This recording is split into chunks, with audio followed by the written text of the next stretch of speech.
तुम्ही कधी कचऱ्यात फेकून दिलेल्या अन्नाकडे बघून असा विचार केलाय का की हेच साक्षात परब्रह्म असू शकतं?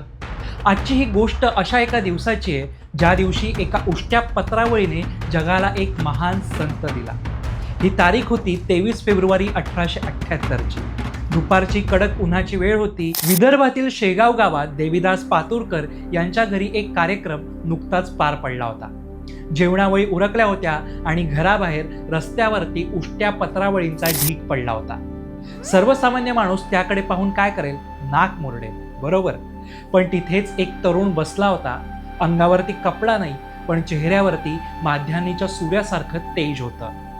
तो तरुण त्या उष्ट्या पत्रावळींवरची अन्नाची शीतं एक एक करून वेचून अत्यंत समाधानानं खात होता.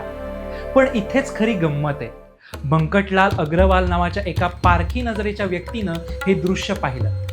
त्यांना क्षणभर प्रश्न पडला, हा माणूस दिसायला तर वेडा वाटत नाहीये, त्याची देहबोली तर एखाद्या राजासारखी दिसते, मग हा असं उष्ट अन्न का खातोय? आता यामागचा खोल अर्थ नीट समजून घ्या.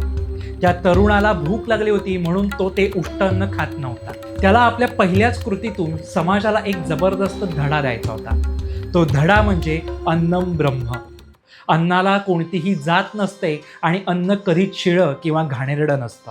ज्या अन्नाला आपण उष्ट म्हणून फेकून देतो तेच अन्न प्रत्यक्षात ईश्वराचं रूप आहे हे त्या तरुणाला दाखवायचं होतं. आता हा तरुण म्हणजेच आपले गजानन महाराज. जेव्हा बंकटलालजींनी त्यांना विनंती करून ताजं जेवण आणून दिलं तेव्हा महाराजांनी काय केलं माहितीये? त्यांनी ताटातील सर्व भाज्या, गोडधोड आणि भात एकत्र कालवला आणि त्याचं एकजीव मिश्रण करून खाल्लं. याचा अर्थ असा की जिभेचे चोचले पुरवण्यासाठी नव्हे तर केवळ देह टिकवण्यासाठी खाणं हीच खरी तपश्चर्या आहे.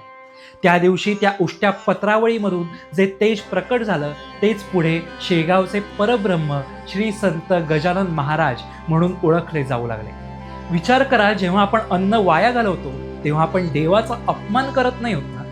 आम्हाला कमेंट्स करून नक्की सांगा आणि असेच माहितीपूर्ण व्हिडिओ पाहण्यासाठी आमच्या व्हायरल कारभाराला फॉलो आणि सबस्क्राईब करायला विसरू नका.